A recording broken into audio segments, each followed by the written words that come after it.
So, Ilang araw na lang bago ang botohan sa Mayo 12, muling nanawagan ang PDP laban sa publiko na huwag basta-basta kalimutan ang sinapit ni dating Pangulong Rodrigo Duterte sa kamay ng gobyernong Marcos Jr. na matindi ang pagbatikos ng partido sa marahas na pagtrato sa dating Pangulo na hinusgahan at ipinagkanulo sa kamay ng mga banyaga ng walang due process. Si Paul Montibon ang magbabalita.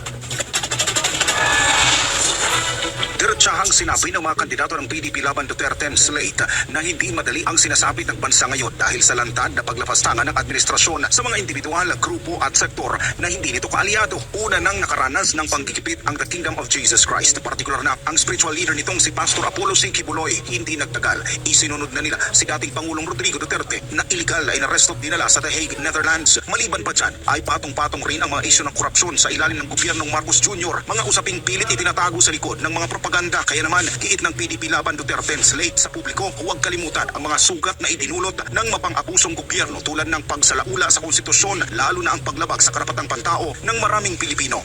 Nakita natin lahat, nasaksihan natin ang pagmamalabis ng kasalukuyang administrasyon, kung paano nila sinalaula ang ating saligang batas, kung paano nila inurakan ang karapatang pantao ni Tatay Digong. Siya'y kinaladkad, hindi siya sang-ayon labag sa kanyang kagustuhan. Subalit, ang ginawa nila sa kanya ay hindi natin maaaring kalimutan. Huwag ninyong kalilimutan kung paano trinato si Tatay Digong. Siya ay ginawang mistulang handog, mistulang alay at ipinagkanulo sa kamay ng naglalaway na banyaga diyan sa ICC. Mariinding nananawagan si Atty. Vic Rodriguez na magkaisa ang mga Pilipino upang ituwid ang mga mali ng kasalukuyang administrasyon. Anya, tila walang ibang inaatupag ang gobyerno ngayon kundi supilin at pahirapan ang mga Duterte na itinuturing nilang tinik at balakid sa kanilang politikal na interes. Nanganganib din ang posisyon ng pangalawang Pangulo dahil sa huwad na impeachment complaint laban sa ating pangalawang Pangulo.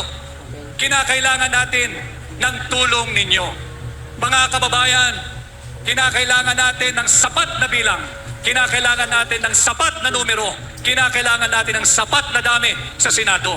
Kanya pakiusap po sana, tulungan ninyo, vote straight Duterte on May 12, 2025. Di alam nyo, ito totoo yung sinata. Talagang dami talagang purpose nitong Duterte na to.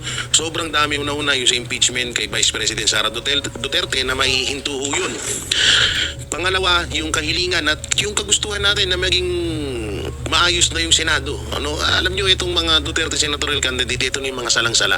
Ito na lang yan, si Atty. Lambino, matagal nang kasama ni Pangulong Duterte yan. Halos lahat naman lalo na si Pastor Apollo C. Kibuloy na kauna-unahang best friend, kaibigan ni Pangulong Duterte, spiritual advisor pa ni Pangulong Duterte yan si Pastor Apollo C. Kibuloy, na talagang may kita nyo na hindi talaga gagawa ng hakbang na para, alam nyo na yung corruption, kasi una-una corruption, hindi na kailangan mangurap ni Pastor Apollo C. Kibuloy sa kaban ng bayan dahil ito isa, bastante na sila dun sa KOJC. Sobrang yaman po kung ng KOJC, kung inyo pong malalaman, sobrang yaman na po ng KOJC, kaya hindi na kailangan pa ni Pastor na magnakaw pa para sa kaban ng bayan natin. Talagang nandyan siya para ayusin, kasi tingnan nyo ngayon, wala na sa ayos, wala sa libel, wala sa tamang proseso or tamang agos ang nangyayari dyan sa Senate, na hindi nga natin alam kung sino makakakampi na natin dyan. Diba? Hindi natin alam kung sino talaga yung kasi kung ang Congress nga ay talagang nakontrol, paano pa yung Senate? Hindi katulad na kapag nakapasok yung 10 Duterte, at least meron tayong 10 Duterte senatorial 10 senador na talagang masatawag mo na 101% na legit para sa mga Duterte.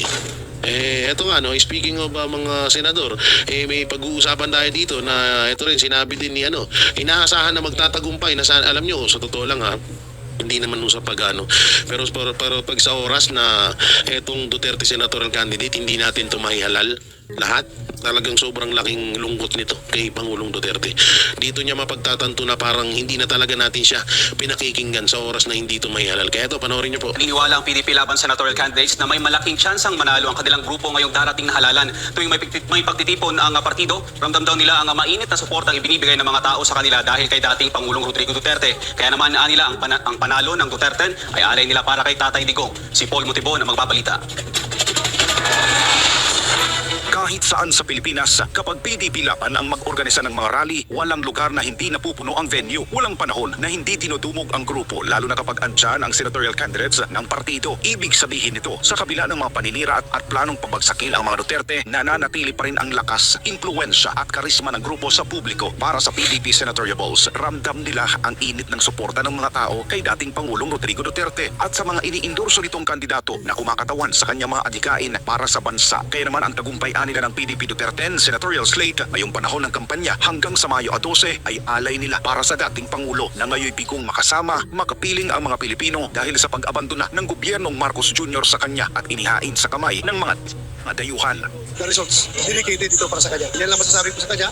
You are working hard in your honor, sir. Dahil kung wala kami dito. So ito, tuloy ang aming pagsusumikap para yung Duterte brand of leadership, Duterte brand of service, Duterte brand of pakikikapwang tao ay aming itutuloy po, sir, kahit na wala ka dito. Tandaan po natin, pagpasok nyo lang po sa Lunes, pag sa inyong pagboto, tandaan nyo lang po si Tatay Digong na nagserbisyo po sa atin sa 6 na taon. Mas nakakalakad ang ating mga anak dyan na hindi nasasaktan at nababastos. Ginawa niya po ang lahat para sa bayan. Nagsakripisyo po siya. Para naman sa isa sa mga kilalang political vlogger at SMNI anchor na si Banat Bay, kung nais ng publiko na maibalik ang pamumuno ng mga Duterte, dapat makinig ang mga ito sa payo ng mas nakakaalam sa takbo ng politika sa bansa, si dating Pangulong Duterte. Naniniwala si Banat Bay na may malalim na mensahe ang pakiusap ni Duterte sa pagboto sa 10 Totoo yun. mga kandidato nito. Ako, Duterte lang. Bakit? Kasi pag binigyan mo pa ng chance yung iba, maghahabulan yan dun sa ilalim. At baka mawala pa po yung Duterte. Para sa akin po, ginagalang ko po ang sinasabi ng ating Vice President. Pero kung kahit itatanong nyo sa mga eksperto, ayan po i-discuss ko sa aking vlog. Pag tayo ay nag-block voting, mas malakas yung 10 pag hindi na tayo bumoto ng iba pa. So para sa akin, Duterte lang. Ako naniniwala talaga na posible ang ating ninanais na pagbabago kung dito sa Duterte nating mga maihahalan sa Senado. Sa kabilang banda, hindi inaasahan ng PDP Laban ang mainit na pagtanggap ng mga taga-Luzon sa kanilang Puro grupo yan, no? kahit hindi na personal na kasama ang dating Pangulo. Sobrang saya ng taong bayan. Libo-libong tao ang tumalo. Hindi man natin ini-expect na darating sila. Subalit sa kabila ng mula nilay ang patuloy na pumunta rito upang makita lamang at matunghayan ang ating mga kandidato, lalo tigit ang atong Vice Presidente Inday Sara Duterte. Samantala, bagamat hindi rin personal na nakapunta sa senatorial candidate Pastor Apollo Siquit, Wait lang, alam nyo, itong speech ni Pastor dito, grabe, hiyawan ng buong tao dyan sa Port Bonifacio. Liwasan Bonifacio, grabe, tumayo ang balahibo namin dyan. Panoorin nyo. Kibuloy, sa meeting di avance ng PDP Laban, iginiit naman ng partido na walang iwanan sa kanilang grupo. Lahat ikinakampanya at lahat sinusuportahan saan man sila magtungo. We are campaigning as a team. Kahit wala dito si Pastor Apollo Kibuloy, andito pa rin yung spirit niya kasama natin at isa yan sa nagpapalakas sa ating loob, no? Na kasama natin si Pastor Apollo Kibuloy spiritually. Pasok ang Duterte sa Magic 12 sa final run ng senatorial survey ng social media page na Archlight. Ginawa ang survey mula May 1 hanggang May 5 kung saan ang followers ng page ay bumoto mula sa 64 na senatorial candidates. Umabot sa kabuang 956,423 ang mga botante at halos 12.8 million naman ang engagement sa lahat ng kanilang platforms. Ang senatorial candidate na si Pastor Apollo Kibuloy ang nanguna sa naturang survey. Nakakuha ito ng 92,401 na boto. Sa tanong na sino ang iboboto mong senador? Sinundan siya ng mga re-electionist na sina Senator Christopher Bongo at Mateo de la Rosa. Pang top 11 naman si Representative Camille Villar at Bonifacio Bosita. Sa isang recorded message, sinabi ng leading senatorial candidate na si Pastor Apollo ang dahilan kung bakit dapat siyang iboto sa Mayo 12. Ayon sa puting pastor, hindi siya tumatakbo upang magpayaman o magsulong ng personal na ambisyon, kundi upang magdala ng tunay na pagbabago at maglingkod sa bayan upang itaguyod ang isang bansang malaya mula sa korupsyon at tunay na maayos ang pamamahala. Boto po ninyo sapagkat gusto ko pong kayo ay makaranas ng isang bansa na malaya sa korupsyon at malaya sa mga opisyal na nang-aabuso ng kanilang kapangyarihan at autoridad na pinagkaloob sa kanila. At aasahan po ninyo ang aking pangakong ito. Hindi po ako pwedeng kainin ng sistema, ng politika.